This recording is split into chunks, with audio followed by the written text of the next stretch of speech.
I'm Alexander Heffner, your host on The Open Mind. I'm honored to welcome today's guest, Chancellor's Professor at UC Berkeley Law, Bertrall Ross. Thank you so much for joining me today. Thanks for having me. It's great to be here. Professor Ross, you just delivered a lecture at Wesleyan virtually on the Constitution, democracy, and economic inequality as part of the Hugo Black lecture series on freedom of expression. What was the thesis that you most wanted to convey when you were delivering that lecture? The thesis I most wanted to convey was the anti-Republican origins of our Constitution. Our Constitution set up a framework that would allow for and actually promoted economic or political inequality, which ultimately has served to reinforce economic inequality in the current context. And thinking about ways in which we might counteract the political inequality embedded within our constitutional framework. So that was the main focal point of the lecture. When you think of the inequities that are systemic in the construction of the Constitution and the preservation of the Constitution to date, what are those structures that are engendering in 2021 that pervasive inequality? The structures that are engendering pervasive inequality have to do with the gross inequality and participation in our political system, which has to do with two main factors. First factor are the tangible costs associated with voting. These tangible costs include the requirements to have all the materials to be able to actually issue and cast a ballot in our election system. And then the other major costs are the intangible barriers. And this has been the main focal point of my scholarship. These intangible barriers are include information necessary to make decisions, the sense that you have a sense of civic duty in our system, a sense that you have a stake in our system, which for many marginalized groups in our society, they do not have any of these intangible benefits from voting. And so therefore, they have often been deterred from voting, feeling that the voting doesn't make sense for them or their lives because they derive to gain very little from voting. And so those are kind of the structural systems that are the barriers to voting, and the structural systems that have to do with it is a political class of candidates and office holders who are often quite detached from marginalized communities and therefore are not particularly attendant to their interests when they govern or when they campaign. And as a result, these communities remain marginalized during election seasons and as the political process is in operation. Is the most fundamental question social and economic mobility and being able to access the polls? Is that really the most salient direct correlation with voting ultimately? I think that it's an important correlation. I don't know if it's the most important one though. The access to the polls is quite important. Access to the polls in a way that is cost effective, in a way you can get to the polls during a day in which you might work 8 to 10 hour shift, in which you might need an ID in order to vote. Those are important inequities and barriers that exist with respect to voting. But I still go back to the point that for many of these individuals, they do not have campaigns and candidates that are attendant and focused on their needs and interests. And to the extent that they, as marginalized voters, are not seeing candidates that are responsive to their interests, that acts as a bigger psychological barrier to voting because they're thinking, well, why should I vote if we do not have these policymakers that are attendant to our needs and interests? And I think that contributes greatly to the social and economic inequities we see, both in participation rates and also in responsiveness by political officials to members of marginalized communities. Would you say that there was an upward trajectory in terms of the participation of Black and brown communities that had been barred from accessing democratic function? And at a certain point over these last decades, one political party, it used to be the Democratic Party, but now it's the Republican Party, whose MO and operating policy and philosophy is to restrict access. At what point do you think that the Republicans took ownership of this as a systemic formulation to deny participation after years of landmark progress? Yeah, it's interesting to just kind of see how the parties have realigned. We saw after the Reconstruction Amendments, it was the radical Republicans and Republicans that were really pushing for greater access to the polls and access to voting for minority communities, Black and brown communities, particularly formerly freed slaves in the South. But when we got to over the course of the 20th century into the 1960s, we saw Democrats take ownership over this issue and seeking to expand access to the ballot. It started really with FDR in terms of a policy that was really more focused on working class individuals in the context of the Great Depression. But then it shifted over time to a focus on civil rights during the 1960s. And you saw Kennedy place some focus on it, pay some attention to it, but then you saw Lyndon Johnson really focus on it at the impetus of the civil rights movement led by Martin Luther King and others. And at that time, you saw Democrats take ownership over this issue, and Republicans start to see the fact that these Black and brown communities tended to vote Democrat as a threat to their political power. And so over time, you saw Republicans seek to attract white voters who tended to be on the basis of dog whistle politics and often foghorn racist politics as a way to attract them over to their camp. And the Republican Party became more and more so over time the party of racial division that culminated with the presidency of Donald Trump, in which now the calling card of the Republican Party is to stoke racial divisions as a means to secure greater white votes and hopefully suppress and depress African-American and other minority group voting. And so it's kind of been a progression over time that we've seen in our history that has troubling implications for the future of our democracy that is, I think, inevitably multiracial, but for some people, that multiracial nature of the democracy is perceived as a threat rather than an opportunity. Well, take us back to the Constitution and the original sin of slavery. There was a possible trajectory in this country in which the Voting Rights Act and the civil rights legislation in the 60s were secure enough to advance social capital for the inclusive multicultural society you're describing, and that would not have to be resurrected or foundationally resecured through what's being discussed now as a John Lewis Voting Rights Act or HR 1. But it is clear to a great many Americans that those erosions of the Civil Rights Act and the Voting Rights Act have made it necessary to embark on new change. But then again, ultimately, that legislation is going to be interpreted by the Supreme Court and through the United States Constitution. So if you are espousing, and advocating for legislative updates to what were considered landmark legislative acts that have not held up their end of the bargain, then, isn't this a kind of circular approach? And should we not be approaching more fully the text of the Constitution and the body of the Supreme Court?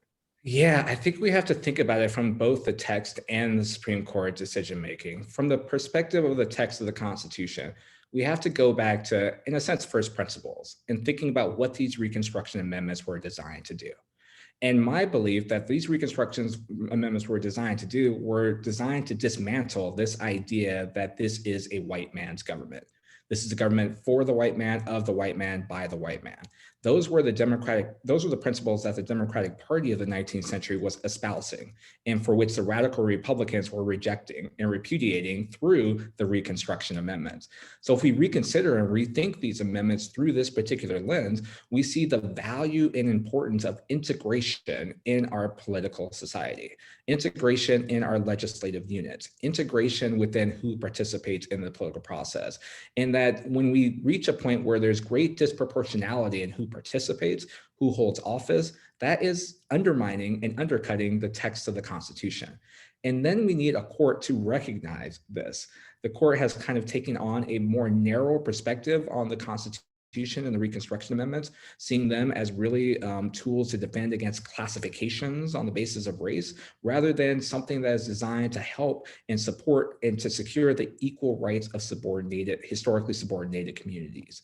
And the Supreme Court, to the extent that they re-understand the text and use the methodology that they greatly praise, which is an originalist methodology, and look to what the framers and what those who proffered these Reconstruction amendments were trying to do, they would recognize the value and importance of interpreting the Constitution in ways that would promote integration and anti-subordination, those causes that have been, for lack of a better term, subordinated within the Supreme Court jurisprudence.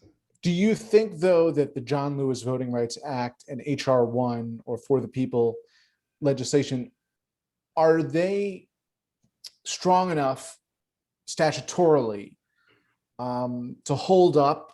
I think you should explain to our viewers and listeners about severability and whether or not some of that legislation could stand, even if it were struck down by the Supreme Court, if certain states were to sue the federal government for authorizing provisions of HR 1. But what those pieces of legislation are attempting to do are to reintroduce fairness into our economy and democracy. I mean, and to combat the inequality. But I want your sense as to whether or not the provisions in these potential acts are symbolic, or if they are formidable enough to withstand legal scrutiny. Yeah, they're important steps. They're important steps to revive features of the Voting Rights Act that were rendered moot by the Supreme Court in the Shelby County decision. And what they would do is that they would provide protection against the adoption of laws that discriminatorily suppress the vote. The many laws that we're seeing, I think since the beginning of the year, we've seen 380 bills introduced designed to restrict the vote, and many of which have a racially disproportionate impact. And it reminds me of a saying or a quote from Justice Ginsburg's opinion, in which he described the fact that, we are pretending like there are no problems and there's no rain because we have an umbrella over our head. But once we remove that umbrella, we will feel the rain. And the rain that we're feeling right now is the efforts of states to suppress the vote. So the John Lewis HR 4 Act is a critical step in the right direction. But my concern is that the Supreme Court will not see it as legislation that's permitted under the Constitution. To the extent that the John Lewis Act is focusing on those laws that have a disparate impact, on racially disparate impact, and the court says that the Constitution does not recognize and that the Congress does not have the authority under the Constitution to enact laws that merely prevent racially disparate impact, then the John Lewis Act loses a lot of its teeth, to the extent that you can only invalidate or prohibit laws that are intentionally discriminatory, which requires that you have some smoking gun evidence of discrimination in the adoption of these laws. Then the John Lewis Act is going to have minimal effect on resolving or protecting against those discriminatory voting laws. So that's my particular concern. And there may be severability in terms of perhaps they sever out the disparate impact provision and preserve the rest. But I think without a provision that protects against disparately impactful laws, I don't know if there's going to be much worth saving that will have a formidable effect, anything more than a symbolic effect on redressing the many challenges to voting and voting rights that we face in this country. What about HR 1? HR 1 is an important bill, and I think it has actually more chances of being sustained in the Supreme Court. The reason that it is because it's more universal in orientation. It's not really focused on discrimination. It's focused on protecting voting rights in a more universal way. So it's providing for universal early voting, a universal provision for absentee voting, right? That makes it easy to access and easy to use. It provides for independent redistricting commission that's designed commission throughout the country that's designed to limit the opportunities to engage in gerrymandering of different sorts, whether racial or partisan orientation. And the difference between this bill, HR 1 and HR 4, is that HR 1 is passed pursuant to Article 1, Section 4 of the Constitution, which gives Congress the authority to regulate the time, place, and manner of elections, whereas HR 4 is primarily under Section 5 of the voting right of the 14th Amendment, Section 2 of the 15th Amendment, which is parts of the Constitution that give Congress the power to enact legislation to resolve problems of equal protection. The problem with these bills, insofar as they are enacted pursuant to Section 5 of the 14th Amendment, for example, is that the court has interpreted the Equal Protection Clause so narrowly that it gives Congress very limited power to remedy discrimination. But HR 1 does not run into that problem, since it's pursuant to a different provision of the Constitution that gives the Congress broader power.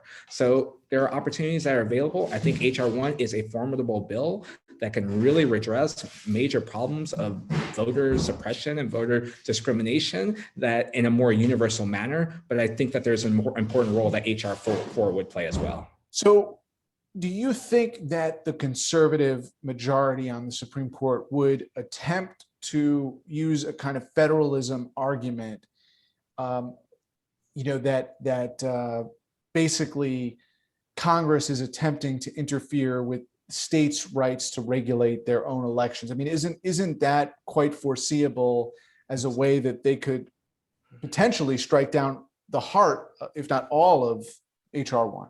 Yeah, absolutely. I think that that's what they'll try to do. But the thing is that they'll run into is the text of the Constitution itself. And again, Article 1, Section 4 says that states shall regulate the time, place, and manner of election, but Congress can alter those regulations. So it's specific and clear authority to Congress to alter regulations and to set regulations with respect to time, place, and manner of elections.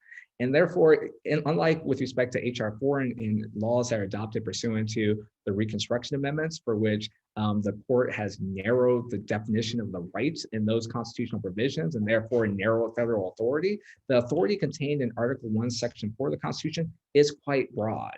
And it was understood to be broad by the framers of the Constitution insofar as they saw Congress as playing an important supervisory authority over the time, place, and manner regulations that states might enact. So I think that, yes, these arguments are going to be broad, but I think that it's going to stand up. And what would be their textualist counterargument? So what would they use in the text of the Constitution to, in effect, invalidate what you just described, which is that, yes, Congress does have the authority to regulate the manner in which elections proceed? Yeah, that's a great question. What I think that I see them doing is perhaps relying more on tradition and history. One thing that has been the case is that Congress has not used Article 1, Section 4 as a base of authority that much in its history. And it has deferred traditionally to state exercises of power without exercising supervisory authority.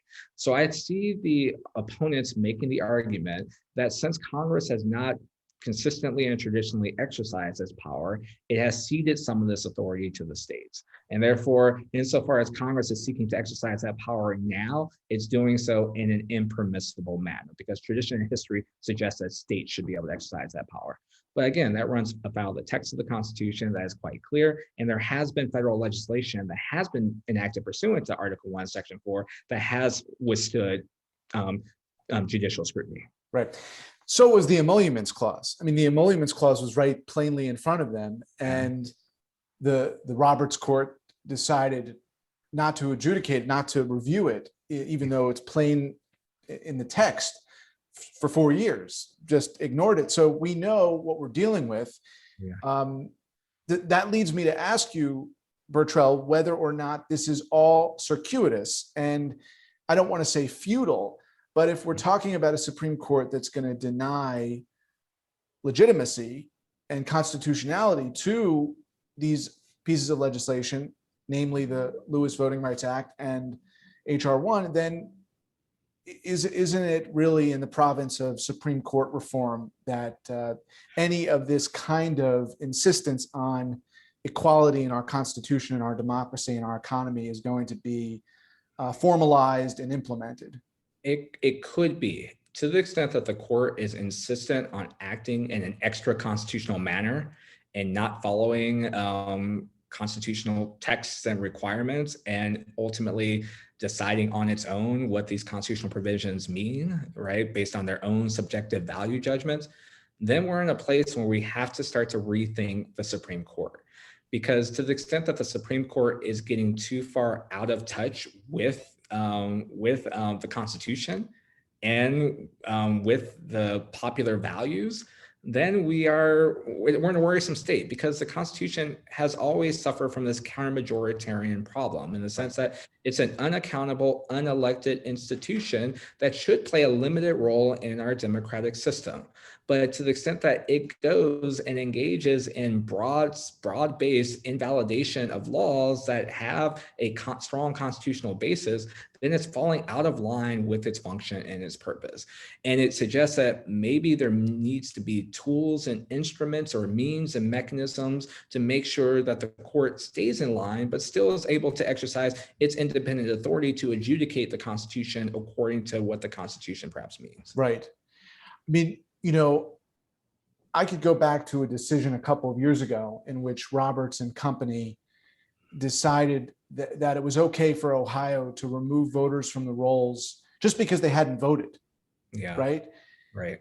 And I wonder, is it really implausible that Roberts and company would hold up the Georgia law banning water from being distributed in around election sites or on lines for voting?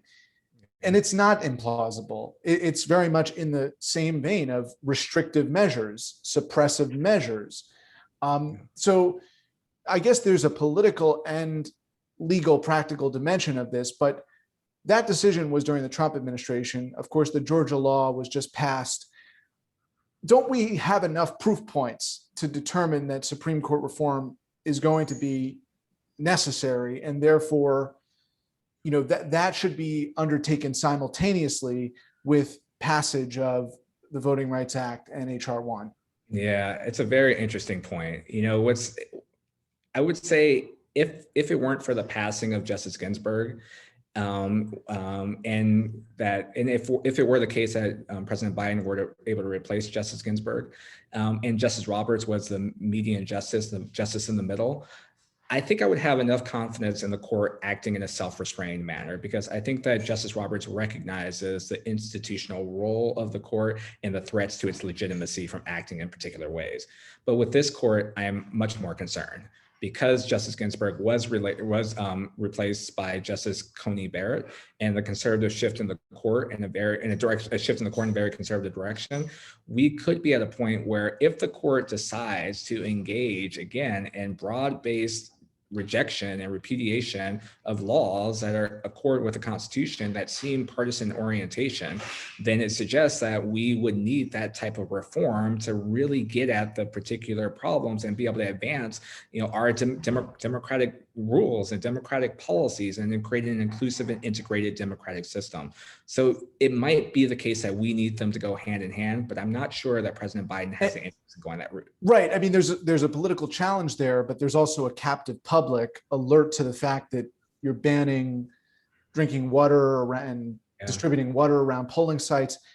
And does it take a current court to invalidate that Georgia law to say, okay, they're recognizing this has gone too far, or does it take, on the other hand, them upholding the Georgia law to recognize that they are, they are legalizing Jim Crow, and that's what remains to be determined. In the few minutes we have left, Bertrall, in your lecture, your You Go Black lecture, you also talk about income, and specifically the representation of our government and the plutocratic class.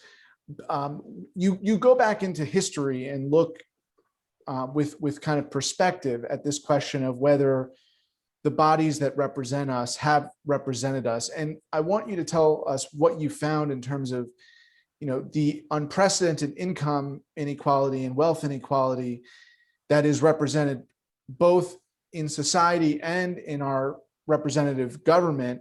That has not always been true, right? In terms of our elected office holders not being billionaires and also not having a decision like Citizens United, which allows them basically to bundle anonymous donors in as much money as they want.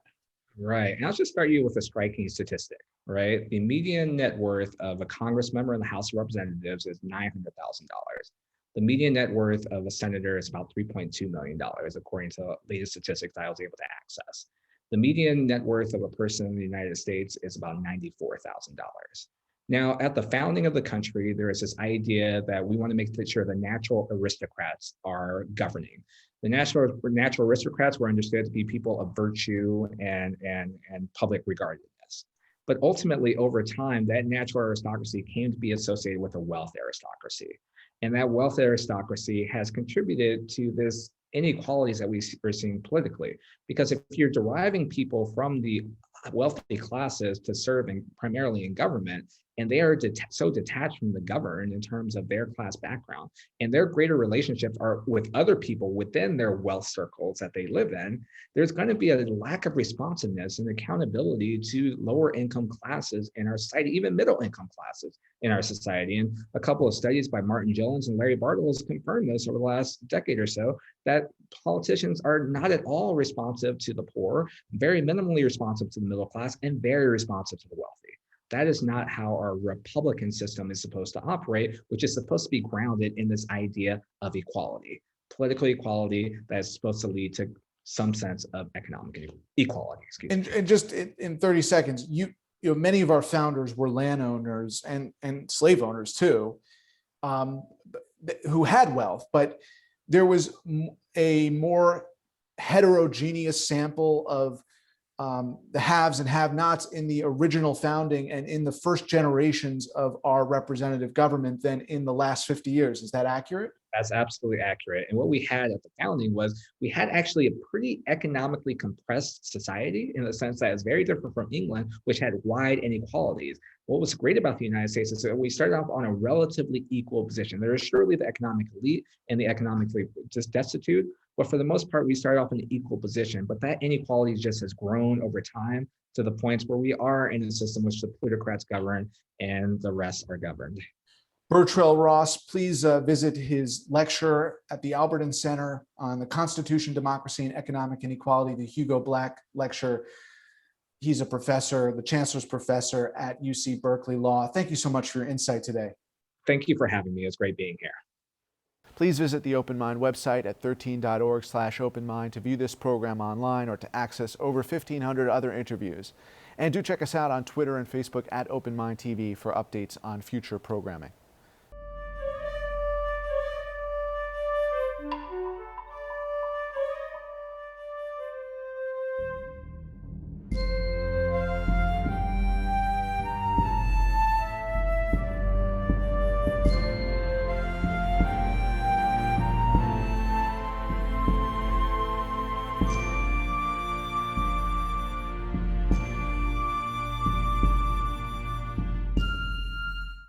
Continuing production of The Open Mind has been made possible by grants from Ann Olnick, Joan Gans Cooney, Lawrence B. Benenson, the Engelson Family Foundation, Alfred P. Sloan Foundation, the John S. and James L. Knight Foundation, William and Flora Hewlett Foundation, Joanne and Kenneth Wellner Foundation, and from the corporate community, Mutual of America.